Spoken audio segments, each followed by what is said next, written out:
دیکھا آپ نے کہ ہر جگہ جب خواب استعمال ہوا ہے ایک دوسرے معنی میں استعمال ہوا ہے. کہیں کہتے ہیں خواب ٹوٹ جاتے ہیں. نظم دیکھیے، میں یہ بتانے کی کوشش کر رہا ہوں کہ ایک لفظ خواب جس کے ایک یا دو معنی ہیں امجد کی شاعری میں 28 سے زیادہ طریقے پہ کیے گئے ہیں. اس وجہ سے ہم امجد کو سلام کرتے ہیں. اس وجہ سے ہم پوری اردو ادب کے اس ممتاز ترین اس بڑی شاعری کرنے والے عظیم شاعر کے لیے یہ بتانے کی کوشش کرتے ہیں یہ ہماری قوم کا فرض ہے. یہ دیکھیے، جب تک کہ آپ اپنی ہیروز اپنے تخلیق کاروں کو دنیا کے بازاروں میں پیش نہیں کریں گے تو آپ بھی مٹ جائیں گے. یہ ضروری ہے کہ ہم اپنے ہیروز کو پیش کریں، ان کو پڑھیں، ان کو درک کریں. خواب ٹوٹ جاتے ہیں. امجد کہتے ہیں بے رخی کے گارے سے، بے دلی کی مٹی سے، فاصلوں کی اینٹوں سے اینٹ جڑنے لگتی ہے، خواب اڑنے لگتی ہے. واہموں کے سائے سے عمر بھر کی محنت کو پل میں لوٹ جاتے ہیں. ایک ذرا سی جنبش سے ہاتھ چھوٹ جاتے ہیں، خواب ٹوٹ جاتے ہیں. دیکھیں یعنی وہی خواب. آج ہم تھرڈ ورلڈ، آج ہمارے ملک ہمارے خواب دوسرے ملک دیکھ رہے ہیں. ہم کٹ پتلی بنے ہوئے ہیں ہم ان کے خوابوں کی. تو امجد کی ایک نظم ہے، آنکھیں دیکھیں خواب، آنکھیں دیکھیں اور کسی کا خواب، اپنی آنکھیں ہی جب دیکھیں اور کسی کا خواب، کون بنے پھر خواب ہمارے، شکوے کون سنے، کانٹے کون چنے. درد دیکھ رہے ہیں آپ. دل کو ہے بس ایک ہی الجھن، من چاہی تعبیر سے روشن سپنا کیسا ہو، آنکھوں میں جو خواب بسا ہے اپنا کیسا ہو. تو معلوم یہ ہوا کہ امجد کے پاس قوم کو جگانا، امجد کے پاس اس ملک کی محبت، امجد کے پاس درد جو پھیلا ہوا ہے اس کی مداومت ہر جگہ ہے. بہرحال امجد شاعر محبت ہے. اسی وجہ سے شعری چیزیں بھی میں چاہتا ہوں کہ آپ کو کچھ شعر یہ بھی سنا دوں کہ خواب نگر ہے، آنکھیں کھولے دیکھ رہا ہوں، اس کو اپنی جانب آتے دیکھ رہا ہوں، اس کو اپنی جانب آتے دیکھ رہا ہوں. ایک جگہ کہتے ہیں کہ حقیقت کے نگر میں جاگتے لمحوں میں پھیلے گا، میرا خواب تمنا شہر کے رستوں میں پھیلے گا، میرا خواب تمنا شہر کے رستوں میں پھیلے گا. کبھی کہتے ہیں کس قدر خواب ہیں نگاہوں میں جن کو لفظوں میں لا نہیں سکتا. تو آپ نے دیکھا کہ خواب کو مختلف طریقے سے بیان کرنے میں پوری طریقے سے ابھی جو میں نے آپ کے سامنے پیش کیا کہ ایک جگہ کہتے ہیں اتنے خواب کہاں رکھوں گا. میں یہ بیان کرنے کی کوشش کر رہا ہوں کہ امجد نے ایک لفظ خواب، میں نے بتایا کہ امجد کی شاعری میں 2 درجن سے زیادہ ایسے الفاظ ہیں جن کو پوری طریقے سے آپ مختلف معنی میں پیش کر سکتے ہیں. آگے بڑھ کر میں اب آپ کو 2-3 چیزیں سناتا ہوں کہ ایک سی ساری آنکھیں تھیں، جدا جدا تھے خواب مگر. تو اگر فقط آپ خواب کو ہی دیکھتے رہیں تو اس میں معلوم ہوگا کہ بہت زیادہ 28 سے زیادہ 30 سے زیادہ معنی میں خواب استعمال ہوا ہے. ایک امجد کا اور ایک لفظ جو زیادہ تر امجد نے استعمال کیا ہے وہ رزق ہے. رزق کے معنی کیا ہے؟ رزاق اللہ کا نام ہے. رزق رزاق سے نکلا ہے، خوراک، غذا، کھانا، یہ معنی ہے. امجد نے 20 سے زیادہ جگہ پر رزق کے معنی بدلے.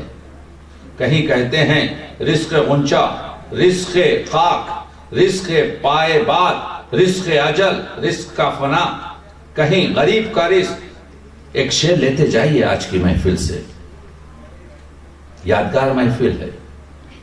امجد کہتے ہیں خدا کا رزق تو ہرگز زمین پہ کم نہیں یارو، خدا کا رزق تو ہرگز زمین پر کم نہیں یارو، مگر یہ کاٹنے والے، مگر یہ بانٹنے والے، مگر یہ کاٹنے والے، مگر یہ بانٹنے والے.